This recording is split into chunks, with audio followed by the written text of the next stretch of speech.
একই চমক দেখাইলো মামা। প্রফেসর মোহাম্মদ ডক্টর ইউনূসের হাত ধরে বাংলাদেশ এগিয়ে যাচ্ছে এবং সকল প্রকার পণ্য দাম নিয়ন্ত্রণে আছে এবং মানুষ, দেশের জনগণ সুখে শান্তিতে আছে।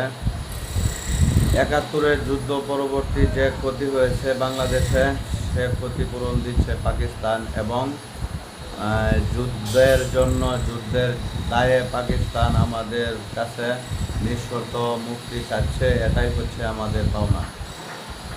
প্রিয় দেশবাসী, সবাই এক হয়ে জোরালোভাবে প্রফেসর ডক্টর ইউনূসের হাতকে শক্তিশালী করুন।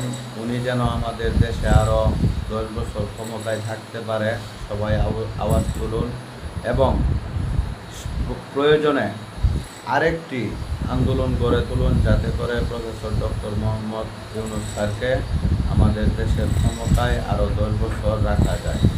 তো বন্ধুরা, আসুন সবাই এক হয়ে হাতে হাত মিলিয়ে, কাঁধে কাঁধ মিলিয়ে দেশটাকে এগিয়ে নিয়ে যায়।